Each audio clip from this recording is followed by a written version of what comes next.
जय हिंद। आगे पढ़ते हैं स्वर।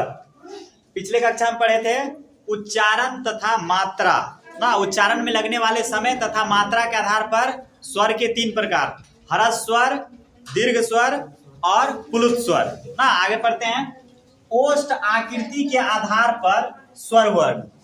ओष्ठ आकृति के आधार पर स्वर वर्ण कितने प्रकार के होते हैं? 2 प्रकार के ना। ओष्ठ आकृति के आधार पर स्वर वर्ण 2 प्रकार के होते हैं। पहला वृत्ताकार स्वर और दूसरा अवृत्ताकार स्वर। ओष्ठ आकृति के आधार पर स्वर कितने प्रकार के होते हैं? 2 प्रकार के, वृत्ताकार स्वर, अवृत्ताकार स्वर।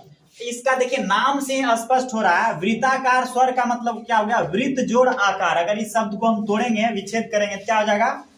वृत्त जोड़ आकार। मतलब जिस स्वर का उच्चारण करते समय हमारा ओष्ठ मतलब होठ वृत्त के आकार का हो जाता है, वृत्त के आकार का हो जाता है, उसे ही क्या कहते हैं? वृत्ताकार स्वर कहते हैं, उसे ही वृत्ताकार स्वर कहते हैं। जैसे देखिए यहाँ क्या है? ऊ, बड़ी ऊ, ओ, औ। मतलब इसको आप अच्छी तरह से बोलिए तो देखिए आपका ओष्ठ जो है ना लगभग क्या हो जाता है? वृत्त के आकार का हो जाता है। पूरी तरह से गोल नहीं होगा, अब पूरा एकदम गोल नहीं मापना है। ऊ, बड़ी ऊ, ओ, औ ना, ये क्या है? वृत्ताकार स्वर है। और उसके अलावा ये तो 4 हो गया। वृत्ताकार स्वरों की संख्या कितनी है? 4 है। उसके अलावा जो बचा वो क्या होगा? अवृत्ताकार होगा, अवृत्ताकार स्वर होगा। अवृत्ताकार का मतलब क्या हुआ? अ का मतलब नहीं, अ का मतलब नहीं, मतलब वैसा स्वर जिसका उच्चारण करते समय ओष्ठ वृत्त के आकृति के समान नहीं होता है, वृत्त के आकृति के समान नहीं होता है, तो उसे क्या कहते हैं? अवृत्ताकार स्वर कहते हैं। जैसे अ, आ, ई, बड़ी ई, ए, री ना, ये क्या है? अवृत्ताकार स्वर है। 4 आपका वृत्ताकार स्वर हो जाएगा और जो बचा 7 वो क्या हो जाएगा? अवृत्ताकार स्वर हो जाएगा ना। तो ओष्ठ आकृति के आधार पर स्वर वर्ण को कितने भागों में बांटते हैं? 2 भागों में ना, 2 भागों में बांटते हैं। पहला हो गया आपका वृत्ताकार स्वर और दूसरा हो गया अवृत्ताकार स्वर। अवृत्ताकार स्वर जिसमें कि वृत्ताकार स्वर में क्या आता है? ऊ ना, ऊ समझ लीजिए कैसे एकदम ओठ जो कैसे हो रहा है ना, ओष्ठ किस तरह से हो रहा है। ऊ, बड़ी ऊ, उसके बाद ओ, औ, ये क्या है? वृत्ताकार स्वर है। और उसके बाद क्या है आपका?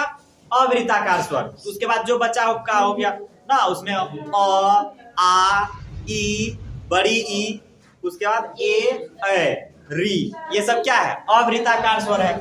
उसके बाद देखिए जीव की क्रियाशीलता के आधार पर, जीव की क्रियाशीलता के आधार पर स्वर वर्ण कितने प्रकार के हैं? 3 प्रकार के। जीव की क्रियाशीलता के आधार पर स्वर वर्ण कितने प्रकार के हैं? 3 प्रकार के। अग्र स्वर, मध्य स्वर और पश्च स्वर। अग्र स्वर, मध्य स्वर और पश्च स्वर ना। देखिए मतलब जीव जो है ना, जीव मतलब ये कैसे होता है? लचते रहता है पूरा।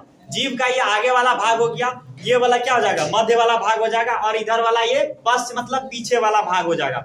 मतलब जीव तो इतना मतलब वो तो फ्लेक्सिबल है कि वो आप कैसे भी उसको क्या कर सकते हैं? नचा सकते हैं। पुराने देखते हैं दांत के इधर ले जाके एकदम घुरा के साफ उफ कर लेते हैं। पूरा मुंह किससे साफ करते हैं?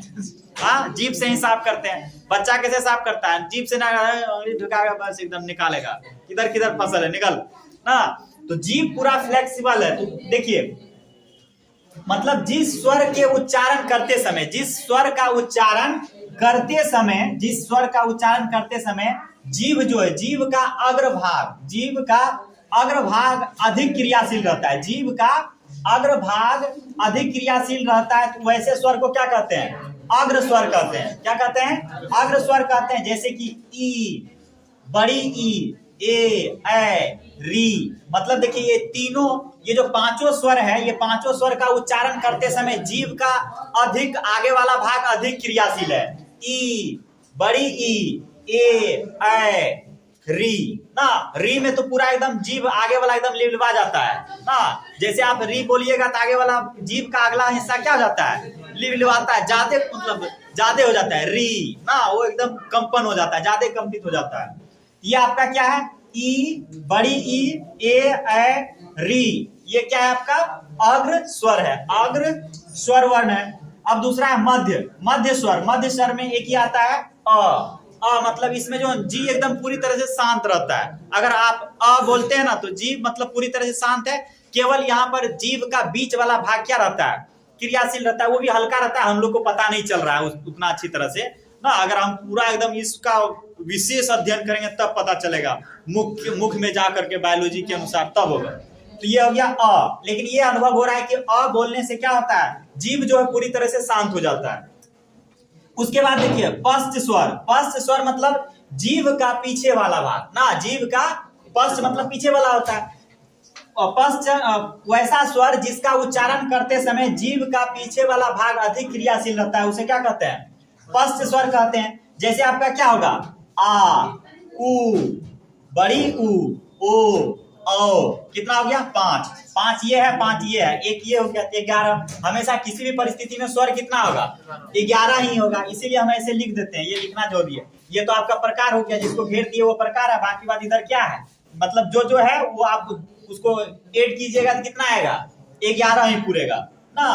तो जीव की क्रियाशीलता के आधार पर स्वर वर्णों की संख्या कितनी है, 3 है ना।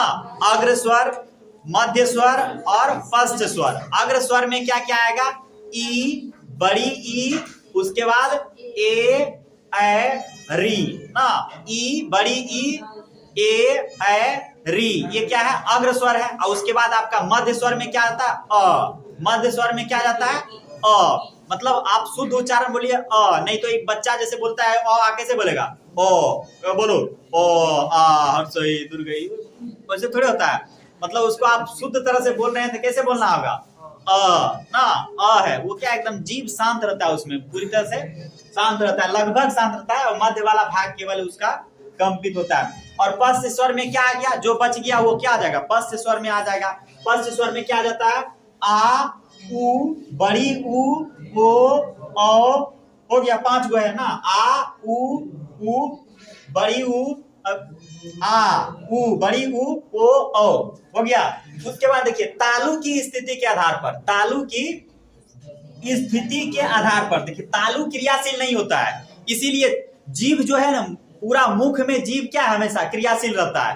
कभी कोई भी हम ध्वनि बोलते हैं ना, कोई भी ध्वनि का उच्चारण करते हैं तो जीव क्या रहता है, क्रियाशील रहता है। इसीलिए जीव की क्रियाशीलता के आधार पर हम क्या किए, स्वर वर्ण को बांटे हैं यहाँ पर ना। और कोई भी स्वर को बोलते हैं तो उसमें ओष्ठ का सहारा लेना ही पड़ता है। आप दोनों ओष्ठ को पकड़ दीजिए, उसके बाद क्या बोल, स्वर बोल, तो एक को बोल पाएगा, नहीं बोल पाएगा। जीभ को पकड़ लो, मुंह में हाथ जीभ को पकड़ लो, बोल स्वर, बोल पाएगा, नहीं बोल पाएगा। तो इसलिए जो है जीव और ओष्ठ के क्रियाशीलता के जीव और ओष्ठ के क्रियाशीलता के आधार पर क्या किए, स्वर को बांटे, ये समझ गए। अब क्या है कि हमको कैसे बांटना है, तालु की स्थिति के आधार पर। तालु की स्थिति होगा, और तालु का स्थिति वो किस पर निर्भर करेगा, जीव पर ही निर्भर करेगा।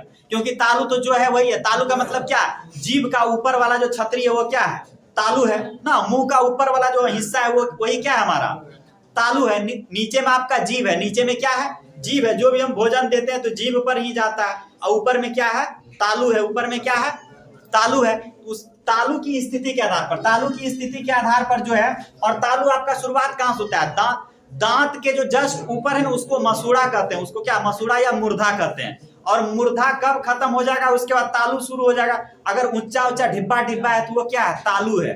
दांत के जस्ट ऊपर वो नहीं, वो क्या है, मूर्धा है, वो क्या है, मूर्धा है। और उसके बाद जो प्लेन वाला एरिया आ गया वो क्या है, तालु है। तो तालु की स्थिति के आधार पर, तालु की स्थिति के आधार पर इसका हम उच्चारण स्थान में, ये सबको अगर हम अच्छी तरह से समझे रहेंगे तो उच्चारण स्थान में हमारा क्या होगा, बहुत सहूलियत होगा। उच्चारण स्थान को हम अच्छी तरह से समझ जाएंगे। देखिए यहाँ पर तालु की स्थिति के आधार पर, तालु की स्थिति के आधार पर क्या हो जाता है, संवृत स्वर, उसके बाद अर्ध संवृत स्वर और विवृत स्वर, और उसके बाद क्या आपका अर्ध विवृत स्वर। इसका नाम नहीं लिखा है यहाँ पर, हाँ नाम यहाँ नहीं लिखे, यहीं लिख देते हैं इसका। ये क्या हो जाएगा, अर्ध विवृत स्वर ना। अर्ध विवृत स्वर कौन है, ये ऊपर जो लिखे हैं 3 नंबर में, ये क्या है, अर्ध विवृत स्वर है, अर्ध विवृत स्वर है। तो देखिए यहाँ पर संवृत का मतलब क्या होता है, बंद। संवृत का मतलब क्या होता है, बंद।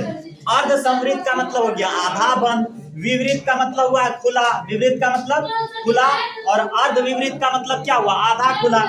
तो संवृत मतलब बंद हो गया, संवृत मतलब बंद, मतलब वैसा स्वर जिसे बोलते समय जो है मुंह जो हो जाता है, मुंह जो होता है, मुंह लगभग क्या हो जाता है, बंद की स्थिति में आ जाता है। मुंह लगभग क्या हो जाता है, बंद की स्थिति में आ जाता है। पूरी तरह से बंद नहीं, पूरी तरह से बंद होगा तो ध्वनि निकलेगा कैसे बाहर, तो प्राणवायु बाहर निकल ही नहीं पाएगा तब, तो लगभग बंद हो जाता है मुंह। जैसे ई बोलिए, तो ई बोलने से मुंह को जो चिपकाना पड़ता है, उसके बाद लगता है कि मुंह क्या हो जाएगा, लगभग बंद हो जाएगा। तो ई, बड़ी ई, ऊ, बड़ी ऊ, उसके बाद री ना, ई, बड़ी ई, ऊ, बड़ी ऊ, री, और उसके बाद देखिए अर्ध संवृत में क्या आ गया आपका, ए ओ, और विवृत में क्या हो गया, आ। विवृत मतलब क्या, मुंह खुला हुआ। देखिए आ बोलिए तो आप मुंह अच्छी तरह से खुल जाता है। आ बोलने से क्या होता है, पूरी तरह से मुंह खुल जाता है ना। इसका हम ट्रिक भी बताएंगे अभी कैसे याद रखना है, नहीं तो पूरा कंफ्यूज हो जाइएगा कौन कहाँ है, कैसे याद रखेंगे ना। तो खाली इसको हम तीनों का नाम याद रहना चाहिए। जीव की क्रियाशीलता या तालु की स्थिति के आधार पर कौन कौन सा स्वर है, स्वर के प्रकार का नाम है, उसके बाद हम बता देंगे, इसका ट्रिक बताएंगे अभी। उसके बाद देखिए यहाँ अर्ध विवृत में क्या आएगा आपका, अ ए ओ ना, अ ए ओ, यहाँ भी ओ है, यहाँ अ होगा, ये क्या होगा, अ होगा, अ ए ओ, ये तीन गो हो गया। अब देखिए यहाँ पर याद कैसे रखना है, कंफ्यूजन हो जाइएगा ना कि इतना स्वर में क्या 11 गो स्वर है, तब पर भी आप क्या हो जाइएगा, कंफ्यूज हो जाइएगा। ध्यान दीजिए यहाँ कैसे। सबसे पहले ओष्ठ आकृति के आधार पर जो स्वर है, स्वर वर्ण कितने प्रकार के हैं, 2 प्रकार के हैं। पहला वृत्ताकार स्वर और दूसरा है अवृत्ताकार स्वर।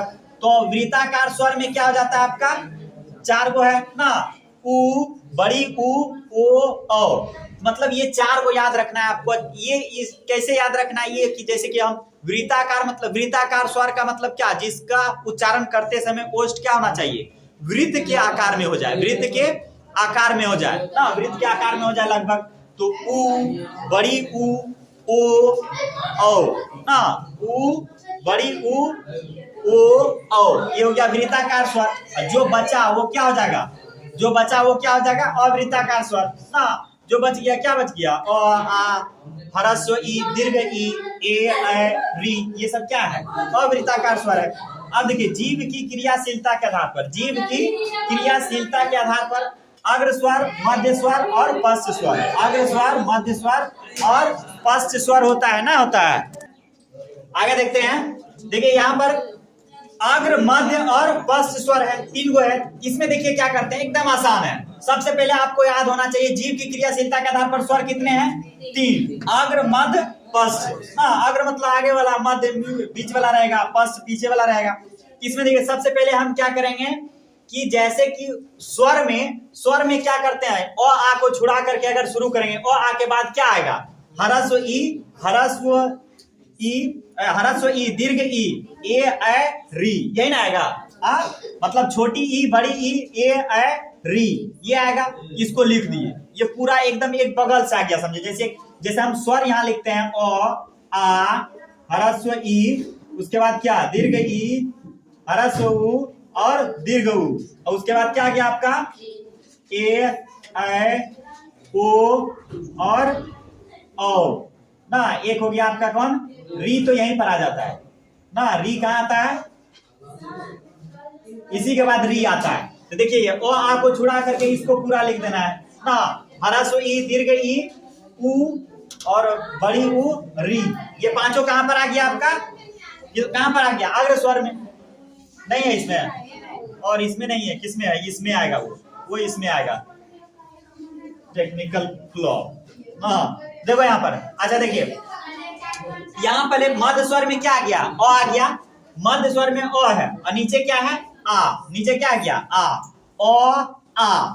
उसके बाद देखिए हर्षही, दीर्घही ना, छोटी ई, बड़ी ई, छोटी उ, बड़ी उ, ए, ओ, औ, बच गया री, यहाँ डाल दीजिए, हो गया। तो सबसे पहले देखिए अग्र, मध्य और पश्च, अग्र, मध्य, पश्च, ये याद रखना है, मतलब दिमाग में ही रखना है। और उसके बाद सबसे पहले मध्य में क्या आ जाएगा, अ, और उसके बाद नीचे आ जाएंगे, कहाँ आ जाएंगे, नीचे, आ, नीचे आ जाएंगे ना। मध्य वाला में और रहेगा, नीचे क्या आ जाएगा, आ, और ऊपर से शुरू कर देंगे।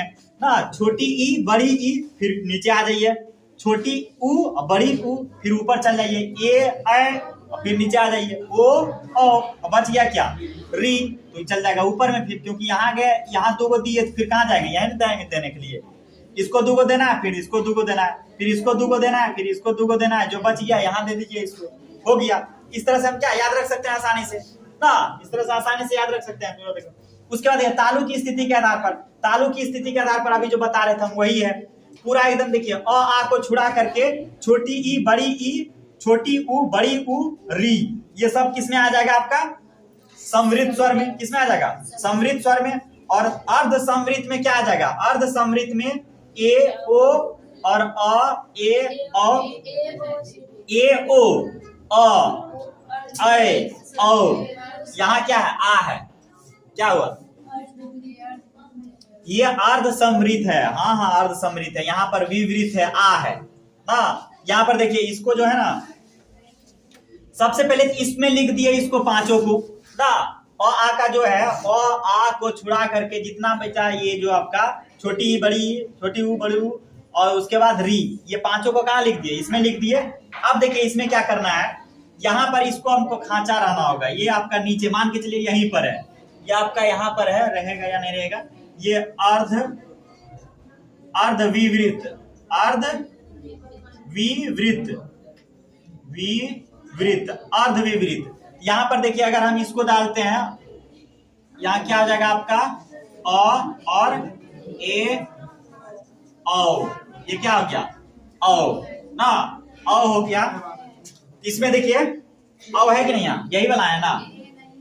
अब देखिए इसमें देखिए आ, सबसे पहले तो ये हो गया, विवृत का मतलब क्या हुआ, मुंह खुला हुआ रहेगा, इसमें क्या आ जाएगा, आ, मुंह खुला हुआ रहेगा तो आ जाएगा। ऊपर एगो दे दीजिए, ए ऐ ओ औ, हो गया आ, ए ऐ ओ औ। सबसे पहले क्या, समृद्ध स्वर में क्या क्या आ जाएगा, समृद्ध स्वर में अ आ को छुड़ा करके, क्योंकि आ किस में आएगा, हम जान रहे हैं कहाँ आएगा, विवृत में आएगा ना, किसमें आएगा, विवृत में, खुला तब। और विवृत का मतलब क्या, पूरा खुला है तो 2 मात्रा वाला आ गया इसमें, पूरा खुला है तो कौन, कितना मात्रा वाला, 2 मात्रा वाला, और आधा खुला है तो 1 मात्रा वाला, कौन सा, अ हो गया ना, आधा खुला है तो 1 मात्रा वाला अ हो गया, पूरा खुला है तो आ हो गया ना। तो उसके बाद एगो इसमें दीजिए, ए ऐ ओ औ, ए ऐ ओ औ, हो गया। इस तरह हम सब पूरा क्या, सभी स्वर वर्ण को याद रख सकते हैं, सभी स्वर वर्ण को याद रख सकते हैं, नहीं याद रख सकते हैं। अब देखिए थोड़ा सा हम भाषा की इकाई जान लेते हैं, भाषा के बारे में।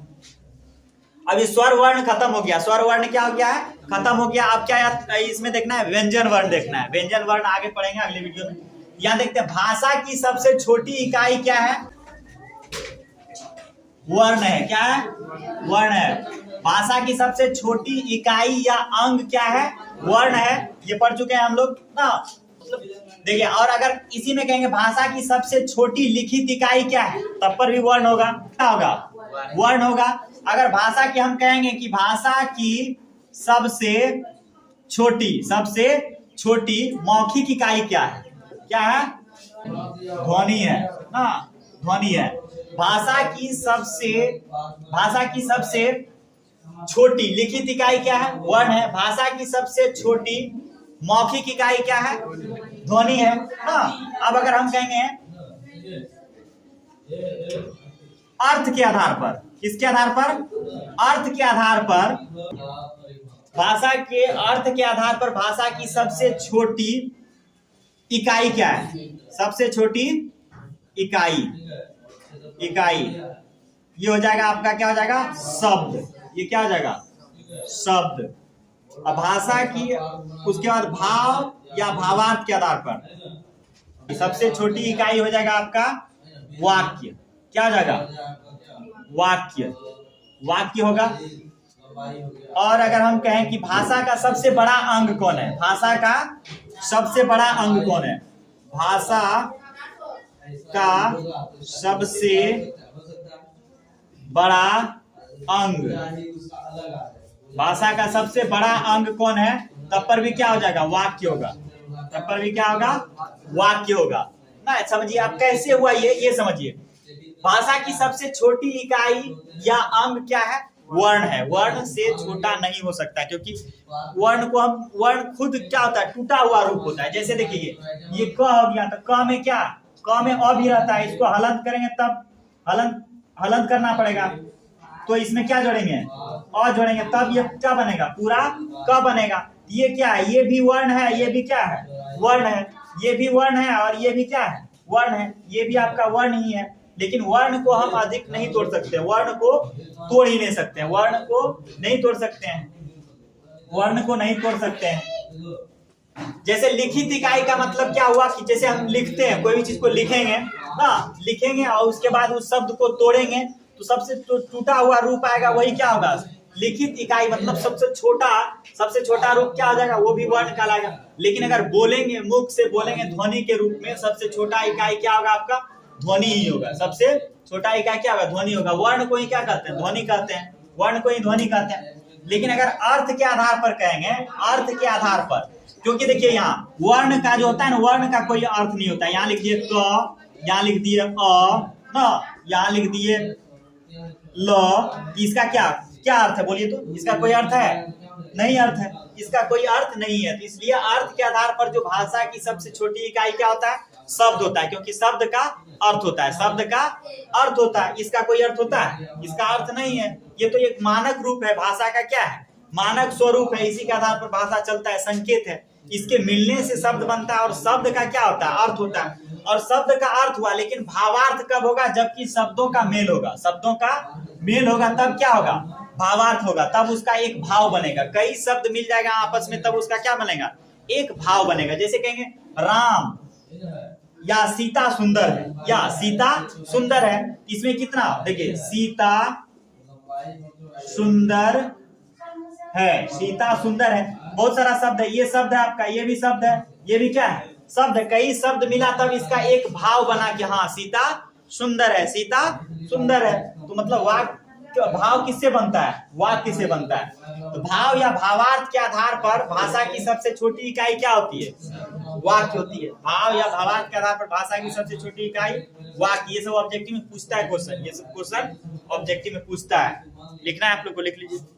भाषा का सबसे छोटी लिखित इकाई क्या होता है, वर्ण। भाषा का सबसे छोटी लिखित इकाई वर्ण होता है, जबकि भाषा का सबसे छोटी मौखिक इकाई ध्वनि होता है ना। और भाषा का सबसे छोटी अंग, भाषा का सबसे छोटा अंग या इकाई क्या है, वर्ण है। भाषा का सबसे छोटा अंग या इकाई वर्ण है। और देखिए भाव या भावार्थ के आधार पर भाषा का सबसे छोटा अंग क्या होता है, वाक्य। और अर्थ के आधार पर कहें, अर्थ के आधार पर भाषा का सबसे छोटा इकाई क्या होता है, सबसे छोटा इकाई शब्द। भाव मतलब सब अर्थ के आधार पर, अर्थ के आधार पर सबसे छोटा इकाई, अर्थ के आधार पर भाषा का सबसे छोटा इकाई क्या होता है, शब्द होता है।